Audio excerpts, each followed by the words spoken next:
cost-free and relaxed environment. We are Texas A&M AgriLife Extension, helping Texans make their lives better. Thank you for listening to Lone Star Community Radio. This program was broadcasted and recorded live from the LSCR studios in downtown Conroe, Texas.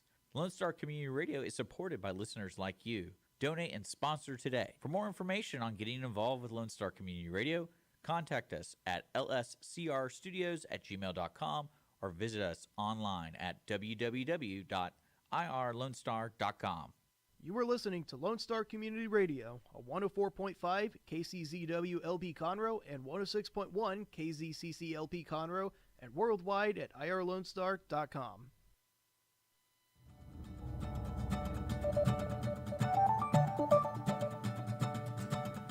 Good morning, ladies and gentlemen, and welcome again to the Weekly Business Hour. I'm Rick Schisler. I'm your host. I'm a Silver Fox advisor as well as the founder of OneBestConsult.com. This is the radio show you come to and listen if you're in business, or you want to be in business, or you manage a business. Because what we try to do here is create conversations about business issues. We hear from local business people, entrepreneurs, people who have been in business 20 years plus.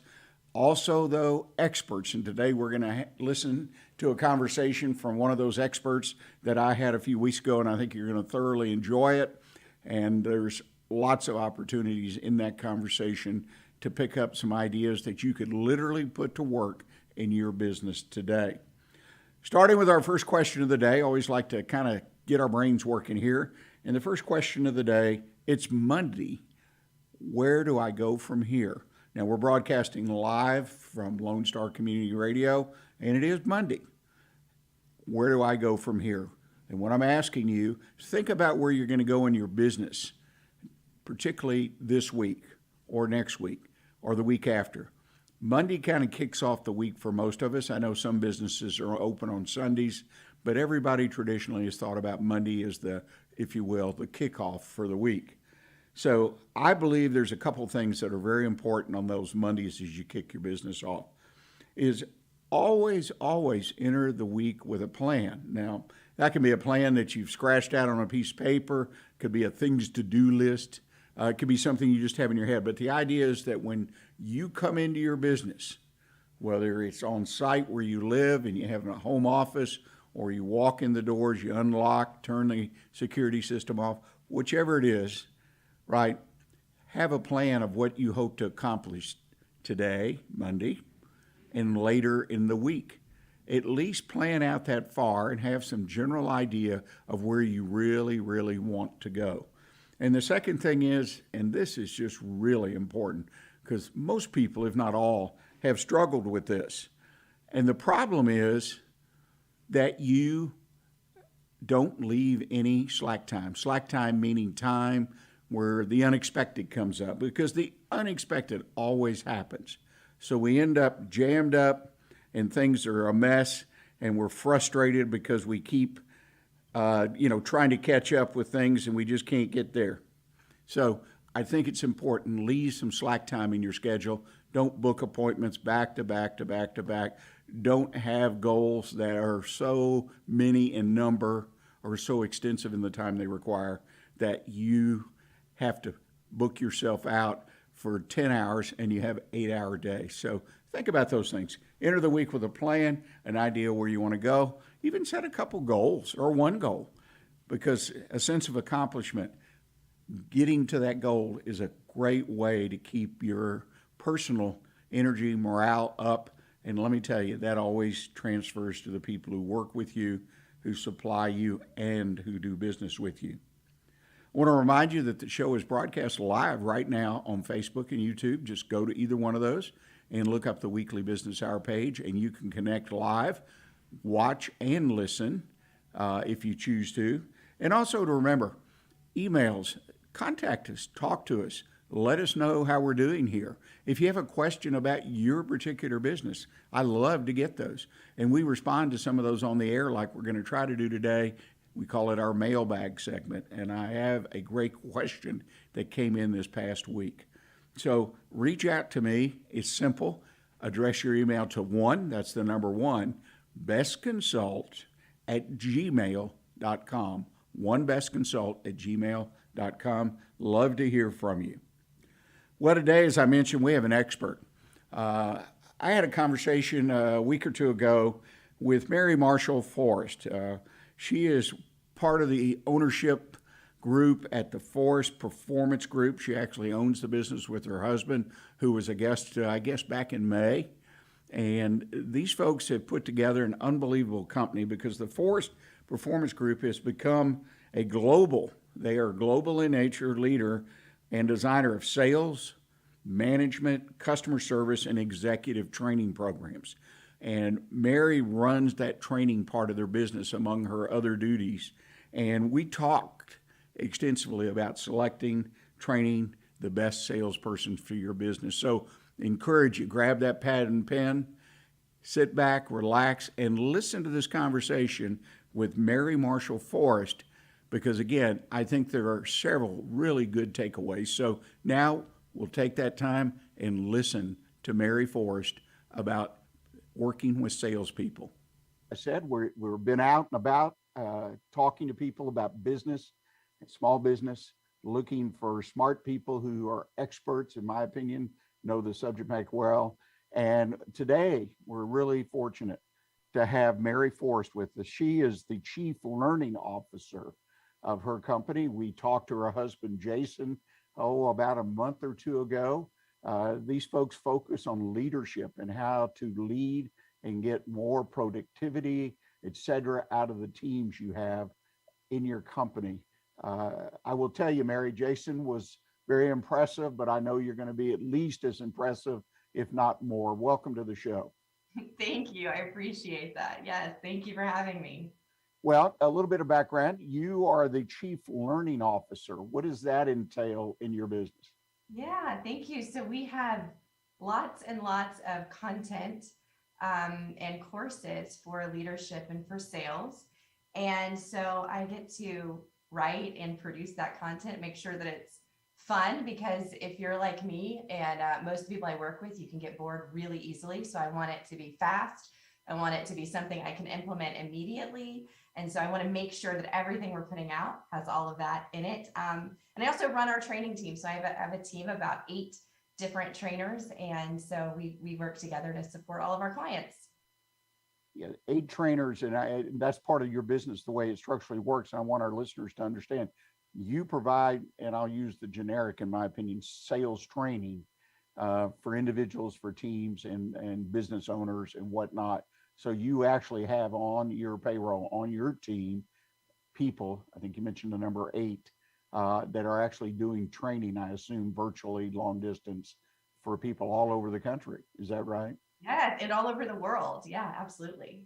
You know, it's fantastic. And we've all gotten a good taste, even if we didn't want to, of the virtual world the last couple of years. And I talk to people every day that it's been such a great experience that they prefer it in most instances over the face-to-face, or definitely over the phone call, as far as getting information, getting training, communicating with clients, employees, whatever. So you're in the right space. I mean, and I think the last couple of years probably benefited you as far as changing people's minds about getting long distance training. Absolutely. Well, and it's so much more efficient. You know, what's interesting is we did, prior to lockdown and COVID, we did half of our training would be virtual and half would be in person. People either fly here to Fort Worth, Texas, or we would fly out all over the country to go do their training. But afterwards, when we offered it back up, people said, let's just stay virtual for the most part. Let's just stay virtual. Because when you think about taking an entire team and flying everybody into one city, and the cost and the time and the opportunity cost that's happening for that company, or we can just spend 4 hours virtually and everybody just log in and then right afterwards go back to work. I mean, this, it's really been interesting and surprising that we didn't go back. It's not surprising now, but if I was predicting it before, I thought, we'll do this and we'll be right back on the road afterwards. And so it's nice to not be. You'll see, I'm sitting here, I'm in my house today. So I love this. Well, there's obviously a lot of advantages. And if you're being effective or I believe, at least listening to some folks, more effective doing the virtual training, the efficiency and the follow-up and the ability to keep the team, in place and keep working. There are a lot of distinct advantages. Ton. Well, and what's interesting is I think in doing so many of just your internal company meetings on Zoom, your meeting with your family on Zoom has really opened a lot of people up to doing sales through Zoom and meeting with salespeople. And think about that somebody doesn't have to fly in, you don't have to fly out. You can do that. What's interesting is we had a course that I had produced it was about a year or two, maybe 2018, 2017, that said how to sell using Zoom, how to sell online. Don't make people come out and see you or meet at your office. Send them a link to a platform where you can see each other and you can still do demonstrations. It's just like it. And we convinced some people to use it, but not everybody, right? It was like, right. We just don't do things this way. But as soon as it locked down, it was like immediate.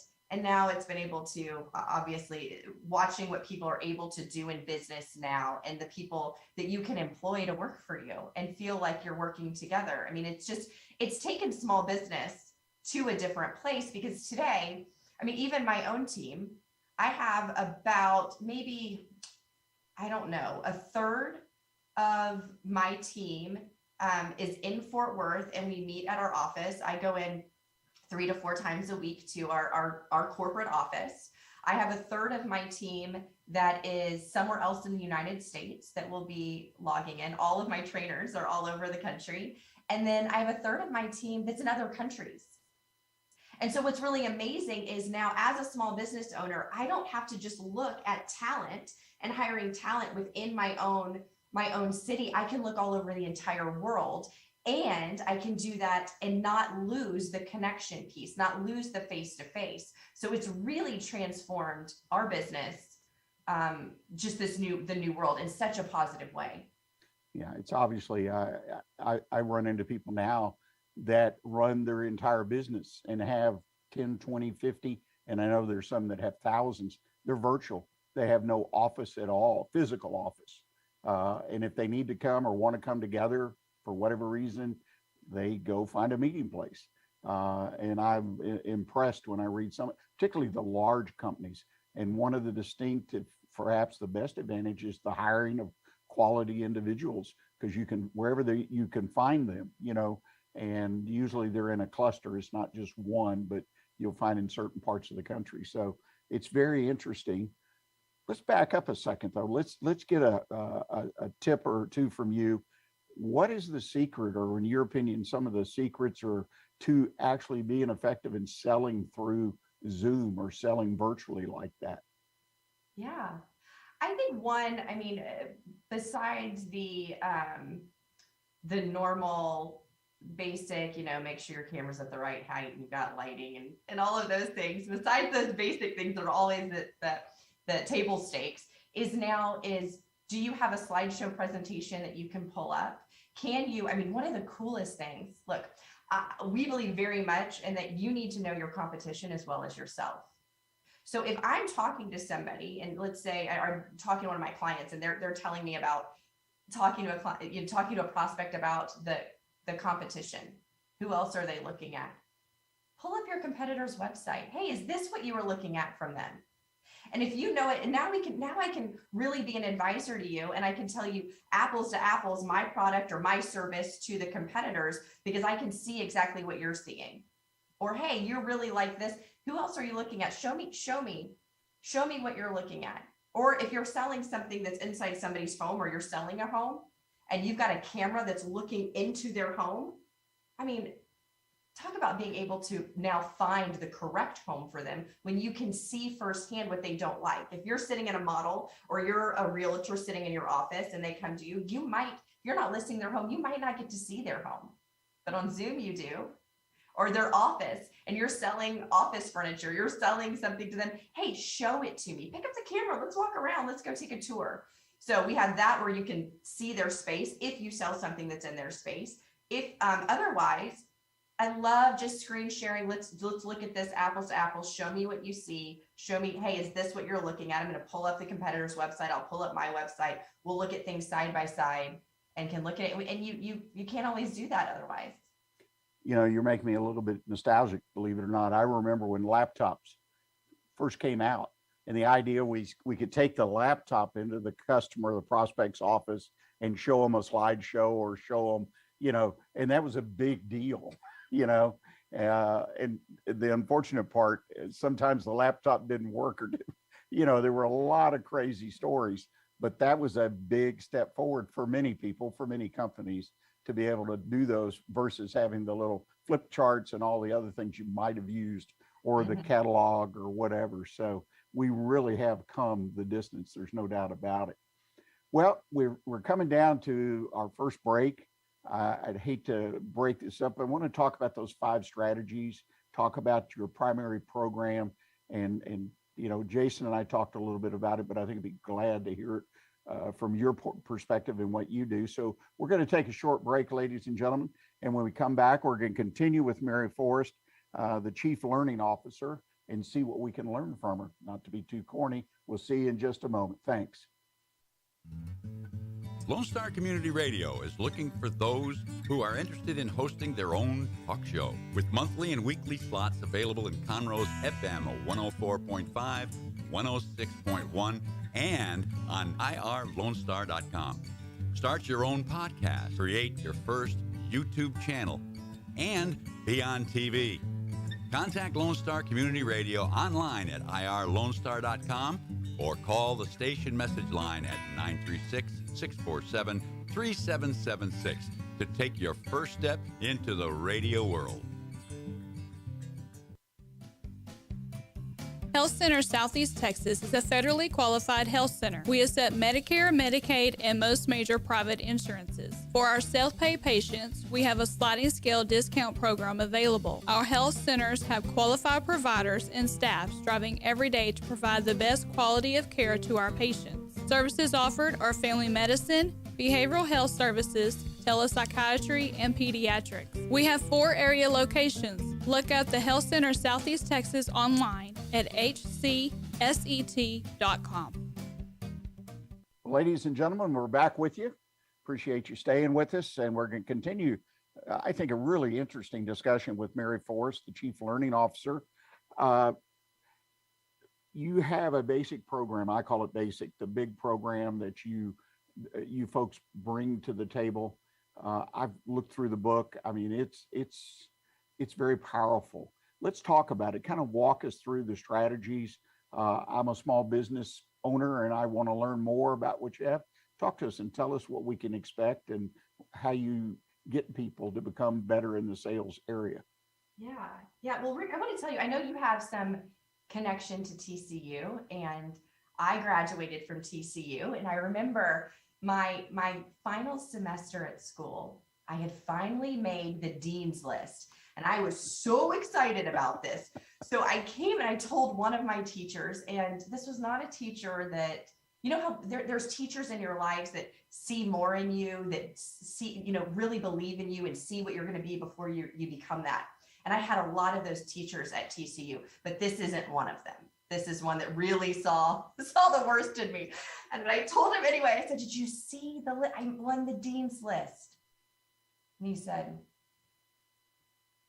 well, yes, Mary, I noticed, and I thought it was curious, your keen eye for the minimum standard. And what he was saying was, you needed a 3.8 to be on the dean's list, and I was a 3.8000000, like barely skid in to make it.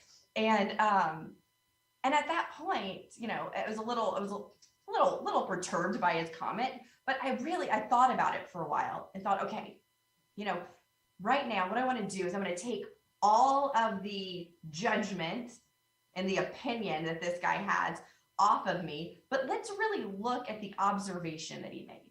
And his observation is not incorrect. The observation that I saw the minimum standard and had a keen eye for it. So if I just have that without the judgment, well, that's kind of cool. And I like that about me. And of course, I think it's kind of awesome because, I'm at school and this semester I was paying for my own school. So I had a job and an internship and a executive position on my sorority and a leadership role for the university. And when I look at that, that's how I see leaders in businesses, especially small businesses. They have to have the keen eye for what I now call the minimum effective dose, because there's not one thing they're doing all day. It's a ton of different things. So what if we could figure out what's the minimum effective dose to get to our goals and be successful in all the different areas? And so that's where it came from, was my keen eye for the minimum standard, was what does a sales leader need to do to get their team, to have their team set up to be efficient and effective and to meet their goals. And that's what those 5 core disciplines are. If we set this up correctly, the rest of it will fall in place. We can do our job and we can still do all the other parts of our job, and we can still be with our families when we get home and be with our friends and not be so exhausted and take vacations where hopefully we can turn our phones off for a little bit. That's the idea of it. And so, even before we get into the disciplines, the number one thing that I like to share with all leaders is stop scheduling 60-minute and 30-minute meetings. I heard, one of my favorite things, Rick, that you say is about common sense and that it can be taught. And I love learning things where I go, oh, how did I not know that before? How did I not think about that? And so when I first thought and heard and changed my meeting schedule to, I'm going to have 50-minute meetings or 25-minute meetings. And that way I'm not late and I'm not playing catch up all day. And I'm not using that terrible term of putting out fires. And I have time to get a drink of water or to go to the bathroom or to eat a cracker before meetings. It just starts to change everything. Just because I've got 10 minutes or 5-minute buffer. So I'm on time to everything. I'm prepared. But how do you set up, Rick? Are you a 25, 50-minute person, or how do you set up your meetings? Well, I was raised during a time when it was a change from meetings to an aversion of meetings. So we went through where the corporate, just almost like a national thing, it kind of went through the country in a wave. Just what can you do to avoid a meeting? Of course, that took you to the one extreme, and so it fell off. And then it came back to how can I make these meetings, more effective? Like everybody stand up, nobody sit down, all those little crazy nuances. And I can't tell you how many stories I read and in several books of way different people sought to make their meetings more effective. But I love what you're saying, because all of us know when we go into a meeting or we meet with a client or we meet with an employee, whatever the scenario is, if we're relaxed, and that's really what you're saying, is we've had a chance to take that breath, so to speak, maybe not figuratively, but the idea, and when I sit down and I'm relaxed, I'm a lot more effective. I'm a lot more on my game, right? And that's what it's about, in my opinion, by not jamming yourself up, running, screaming down the hall, to get your next meeting. That's what we did when we went to high school and we had to get between classes, right? Because we wanted to talk to everybody, but we had 5 minutes or whatever it was. I had a granddaughter tell me now it's 3 minutes. I said, my gosh, do you wear tennis shoes and sprint and don't dare stop? So anyway, but no, that's a wonderful point. And I can see how effective. In my case, it was just the fact that I didn't schedule so many meetings and I didn't do back-to-backs and so on and so forth. Yes. And if you have that opportunity, I think that's number one. But yeah, we are back in a place where they are just so many meetings are being put on people. Now we're trying to go back the other way. Jason was just telling me the other day, he's heard this new trend of like no meeting Wednesdays, and the pendulum keeps swinging back and forth. And so absolutely. And once you have that and you can breathe, but it's now looking at just the structure of these different areas. And for me, always starting with when we onboard somebody. When you bring somebody into how do you set them up to win? And so what do they need to do? So that's the first discipline. What do they need to do?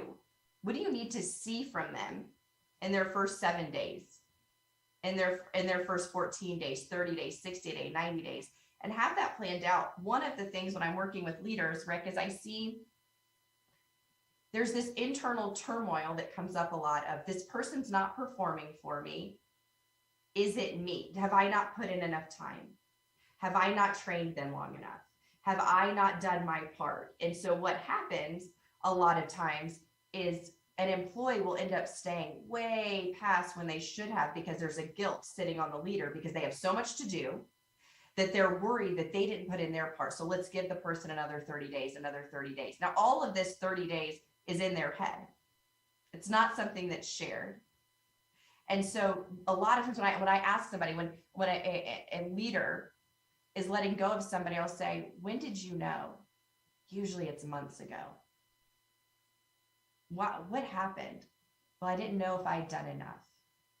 And so as a gift to the employee, a new hire that we have, and as a gift to the leader themselves, a gift to themselves, is, do you have a plan of what does this person need to accomplish, be able to do in 7 days? So that you have these milestones along the way where you go, okay, they're there. And I know here's my part. When I'm planning it out before the person starts, before they're hired, before they're interviewed, here's what I'm going to do. And I know when I do this, that I've done my part. I'm all in with them. And now we let them bring that on and do their job. We both feel good about it because they also have wins, especially when we're hiring in sales. Because salespeople, they get an adrenaline rush and they get excitement from the kill, from the sale, right? So they just got one and getting the job. They got the job, boom. They have the dopamine, they get excited, they're now all in. Well, if we take 90 days to train this person, we give them no feedback, we don't allow them to sell for 90 days, they get weak. We know that. The best time to sell something's after you sold something. We need to keep the momentum up. So we want to have these wins for them along the way that keep them motivated and energized, so that when we do release them to sell, they're not having to work themselves and pump themselves back up to have the energy to go do it. They're still riding on the momentum of succeeding, a win. And now I'm actually going to sell to win. So it's a beautiful gift for them. It's a beautiful gift for us because we know very quickly that they're going to make it or not make it. And the reasons for 90 days, and I like it for all positions, but there is research for sales that shows that what somebody is producing at 90 days, there's an 80% correlation to what they'll be doing at 12 months. So if you aren't happy with a salesperson at 90 days, and if you need them to do more than 20% more, you need to get rid of them right then. And so that's where that 90-day mark comes in. You know, I use that in business, and I train people the general concept. And I had with the core family business, over 50% of our employees worked a retail service counter. So they were people you were hiring for basically minimum wage. There was lots of turnover, which we were able to reduce over a period of time. But one of the key tools was doing somewhat what you just said. We had a 90-day program at 30, 60, 90. We even had questions, and we had to get managers, on-site supervisors involved in it as well. And so I had them fill this out with the employee every 30 days. And certain skills, have you been told this? Do you understand?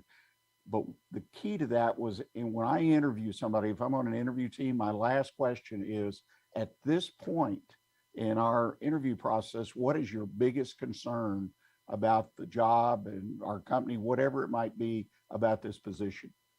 And that's where I learned what's in somebody's head. And also, most of the time, they just sort of shrug their shoulders, right? They're not ready to respond. But the higher up you go with position, and you find people that are in the six-figure annual and whatnot, you get answers. Some of them can try, but it's so important to give that feedback, not just to help them make it, but like you said, give you feedback that you know where they are. And when you can find a benchmark like your 80%, it's just fantastic. It becomes a process that you can teach anybody. That if I they're love not that. going to be at this point, then you've got to cut bait and move on, which is best for everybody, right? That's one of the things I have a challenge with. In fact, I was in a discussion just an hour ago about this, is that if somebody's not working out in a position, it's for everybody's benefit to cut them loose. And that's how my conversation when I terminated people, and unfortunately, my career, I had to terminate a lot of different people in a lot of different scenarios. I almost thought I was George Clooney in that movie he made where he just terminated people. But this was before that movie. But the idea is square peg round hole, and I think part of what you're saying sort of fits in that under that general umbrella of some common sense type things and processes that all of us, particularly in small business, we can learn Yeah. to do. I love that. I love what you're saying about termination too, because I have a deep belief that we can, as leaders, leave people in a place of integrity and with their dignity in every conversation. And I know that it's possible to even terminate somebody, but put them on a path that is going to lead them to what they're supposed to be doing.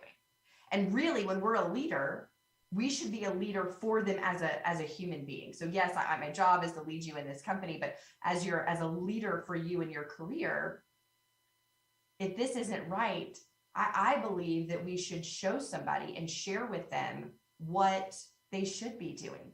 So that when they walk out of the office, they might be bummed that they just lost their job, and that's disappointing to them, but they have a new outlook on life, on what they can be doing. They leave feeling strong. They leave feeling they have direction and a purpose, even if that was being terminated with you. So I love what you said there. And that's, I'm jumping around courses, but I have another one called the 7 critical conversations that every leader must master. And terminating people is one of them. Every leader is going to have to let people go. And it is gut wrenching the first time you do it.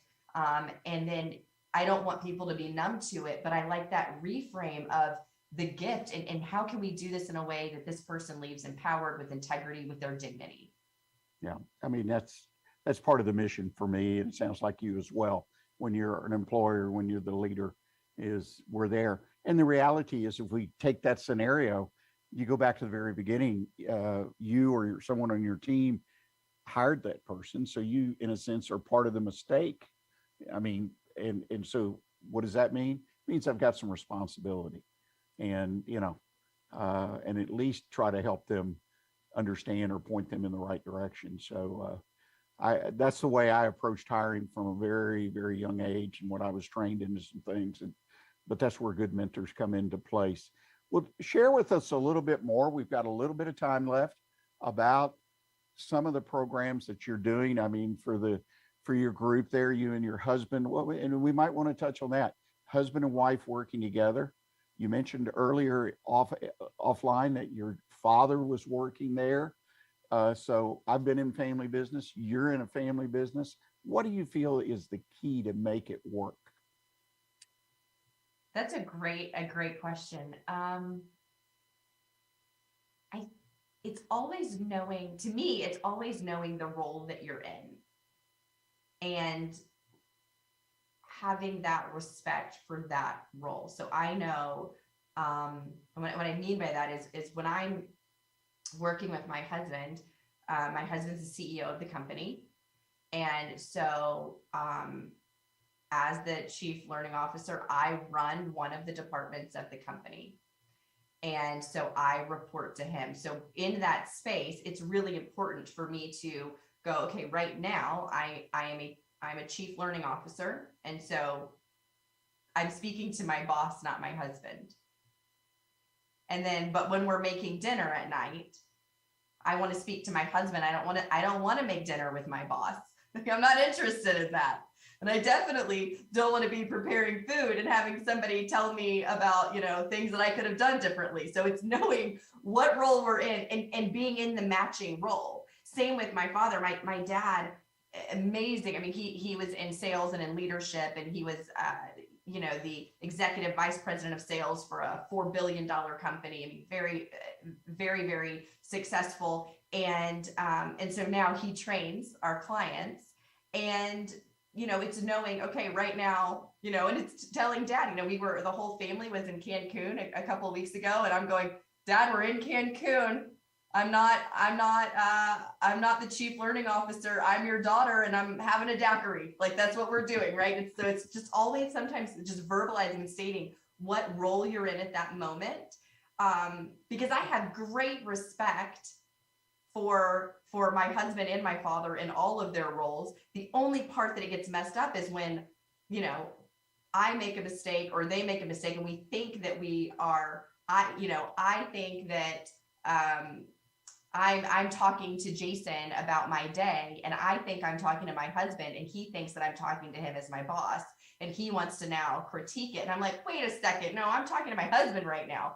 So as long as we can be in matching roles, everything is beautiful. The only thing that happens is when we don't. And so as soon as we start to see that come up, we go, wait a second, who do you want to talk to right now? Who do you want to talk to? Because I need to make sure that person's here, and then honoring that space and honoring, both of us, when it comes to Jason, honoring, okay, it's 6:00. Roles change. Boom. We're now husband and wife. We now can talk about kids. We now can talk about what we're doing this weekend. But as long as we're in matching roles, it works. It works really well. Well, I will tell you, I sense from the way you put that you probably have fun with that too, right? Which are we? Yeah. Where are we right now? And I think the key characteristic, at least based on my experience, is everyone has to respect each other. And you basically said that. I think that's the key characteristic, though, because if you don't respect each other, then all of it, I feel that's sort of the foundational issue. And that's in the role, that's where I saw things, because I worked with my father and my uncle. They basically were the partners that bought out my grandparents, and they were totally two different people who brought totally different qualities and whatnot to the business. But there was an underlying respect. They actually officed at opposite ends of the building that we had as headquarters. But every once in a while, my uncle or my father would go to the other's office, and it wasn't very often. My father ran the inside part of the business and the day-to-day, and my uncle ran the growth and whatnot aside of the business. And I learned a lot. So it's a very important thing. And when you're able to make it work, like it sounds like you have, I think it's just fantastic. Not just that you got it to work. I think you can build a stronger business, generally speaking, when you're able to include family, especially as well done as it sounds like you all have done. It makes for a stronger business, because people say, well, you don't family, what's the real advantage? Well, I think there's a lot of distinct advantages. But again, I grew up from birth. Literally, I went to work when I was a few weeks old because my mother was working there, and didn't have childcare back then. So I got to go to work. I get teased about that every once in a while. But no, I think it's a great thing, and I tip my hat to you and your husband and your organization. I think it's wonderful. Well, we've about run out of time. If folks want to learn more about what you do, the Forrest Performance Group and whatnot, what's the best way for them to do that? Yes, just right online. Our website is FPG, forrestperformancegroup.com. So fpg.com. And we have a whole course catalog of different sales courses, leadership courses, and executive courses as well. Well, I encourage people, as I did when I visited with your husband. You're both very dynamic people and very smart people, as I like to say these days. So I encourage our listeners to this live, as well as the podcast and video cast that'll be posted, to look at that website, and you will find things, courses and information that will help you. Mary, I appreciate you taking your time today. And I'll be frank with you, I'd love to have you come back and maybe take one of those courses or two for a short period of time and just kind of walk us through some things. And maybe from time to time we can do that and keep talking about building better sales leadership and all the things that go with that. I'd love it. Thank you, Rick. Absolutely. We all take care and enjoy your summer. Thank you. Lone Star Community Radio is looking for those who are interested in hosting their own talk show, with monthly and weekly slots available on Conroe's FM 104.5, 106.1, and on irlonestar.com. Start your own podcast, create your first YouTube channel, and be on TV. Contact Lone Star Community Radio online at irlonestar.com or call the station message line at 936-647-3776.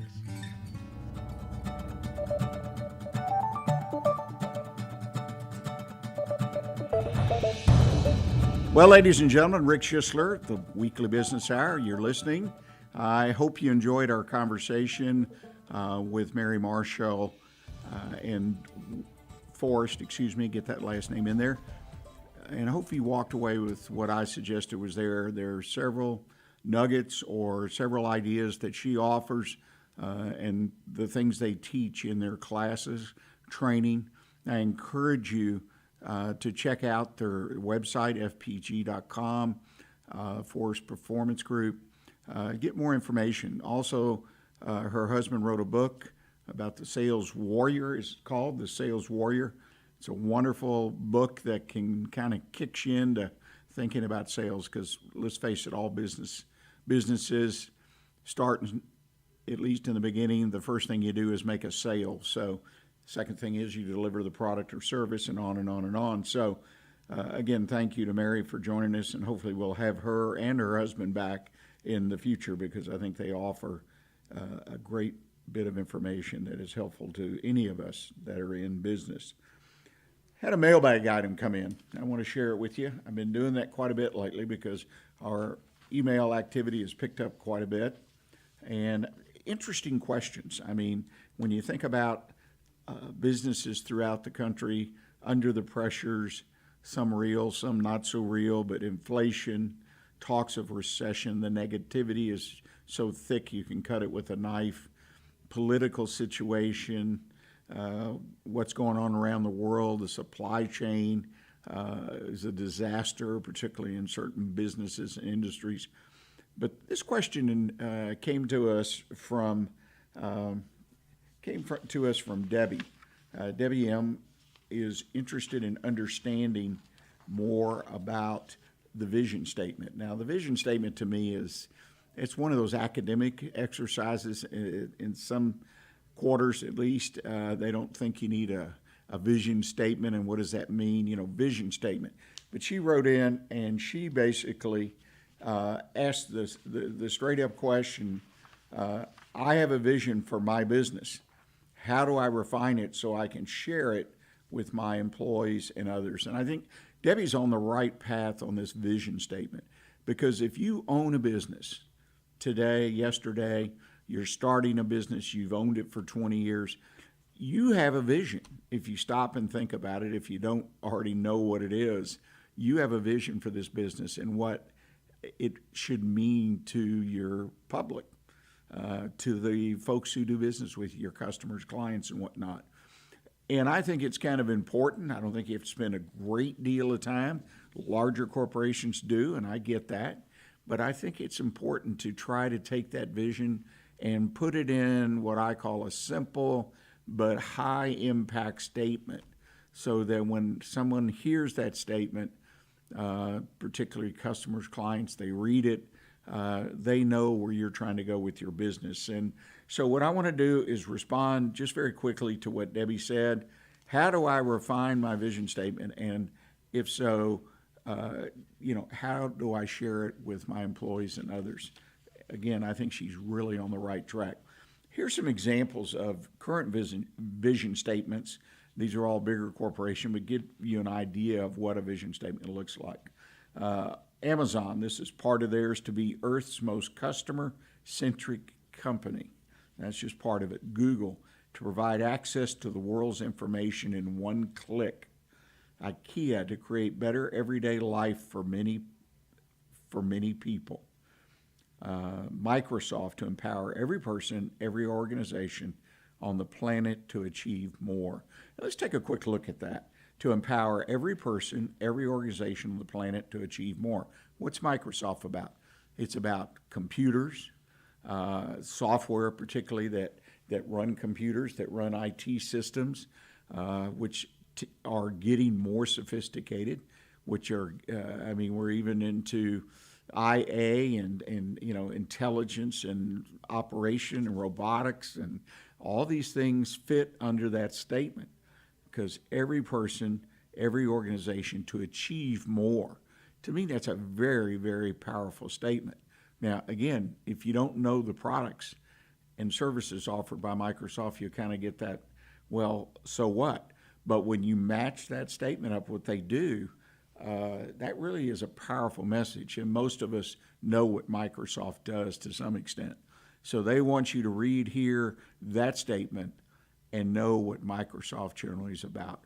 I think it is a good exercise, again, for every business to develop their own vision statement and, put simply but impactful, and share it with their employees, talk about it, explain what it means to you as an owner, what your expectations are. And of course, this gets distilled down to actual daily work practices, processes, what you're looking for in employees, what the expectation. I mean, it could go on and on and on, and it should. But start with the vision statement. What is your vision for your company? And if you need help, reach out to those around you, senior management, or you've got an outside mentor, people in business, banker, lawyer, accountant, people you trust that work with you, and bounce it around a little bit. And you'll be amazed, I think, because I've been through this with a number of clients, what you come up with and how well that you'll be able to define your business. And then the second step, just as I told Debbie M., is to share it with your employees, make sure they understand it, as well as your vendors and your customers and clients. It's really a valuable exercise, and one I encourage, even if you're a solo entrepreneur, that you spend a little time on. Finally, today, I want to wrap things up with my tip of the week. Every business needs a strategy. I talked last week about strategy. We kind of ran out of time. But I think that every business, even that where you're in business for yourself and you're the number one and only employee of the business, you need to spend the time, somewhat like the vision statement, to build that roadmap, if you will, of where you're going to go with your business. There's just so many advantages and so many positives of doing that, because as the owner, you control it. You build the strategy so it should fit your business. That makes sense. It makes sense if you have employees to share it with them, share that business strategy. I'm not talking about a multi-page document necessarily. It can be as simple as a single page or a half a page. The more pages you have, the more in depth you're getting into the strategy, how you're going to execute it, what your expectations are, what results you're looking for, what are the goals. But a basic strategy is really all you need. Bigger, thicker, if you will, more pages of paper or more pages on your computer are for more complex businesses, right? They have a number of people, they're broken into departments, they have clients that, they have a number of products and numbers of services. So as your business does more things and offers more, the business strategy by necessity gets to be a bigger project, gets to be a bigger thing to work with. There are three basic components you need to consider: the strategy itself, the structure, how it works, what is your structure, and then, of course, the execution. You have to have a good understanding of the market, the size and key competitors. What does the current market look like? So you build a strategy that lets you be competitive and directs things in a manner that you will be successful in achieving the results that you are looking for. It's very, very important that you have a solid understanding of your market and what you're doing in that market and where you want to go in that market. It's important for other reasons other than strategy. So it's very, very important, I think, to key into your market, understand it, so that when you're in that market, you're achieving the results that you want from your business. You've got to have execution of the strategy. And this is where a lot of people trip up, is on the execution. so that when you set the goals, the benchmarks and things in the strategy, time frames, stick to it. And if you don't make a benchmark, back up for a moment and say, okay, what happened? Why didn't we do it?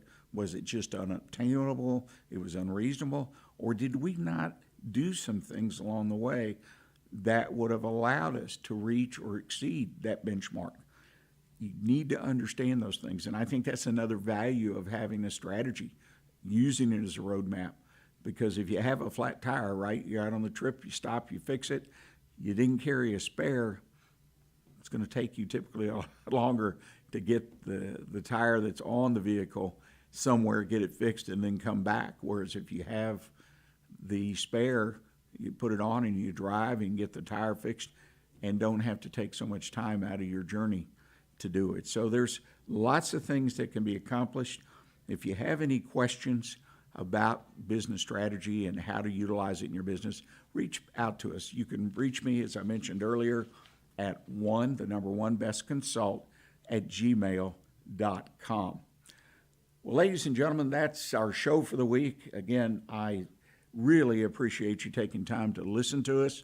A copy of the show will be posted in a couple days. It'll be available in a number of sources, including the website for onebestconsult.com, here on Lone Star Community Radio, as we're one of their shows. You just click, find our show. Also on Facebook, YouTube, and so on and so forth. I encourage you, if you missed something or you want to re-listen, go there. And if you can share it, I deeply appreciate it. Share it with someone you know in business that could benefit from some or all of the show, because we're adding listeners every week. So we must be doing something right. Again, thank you to Mary Forrest for joining us and sharing just fantastic information from an expert on training, particularly with sales management. Lots of words of wisdom there. So thank you, Mary, for doing that. And check out their website at fpgforestperformancegroup.com. Put a note on your calendar. We'll be back here next week, 11 a.m., 4th of July. We will have a show on the air. So please consider joining us. And thank you. And remember to stay in touch with what's happening right here in Montgomery County by listening and following Lone Star Community Radio. And until next week, as I always say, stay engaged and always keep your focus on what counts in your business. Thanks.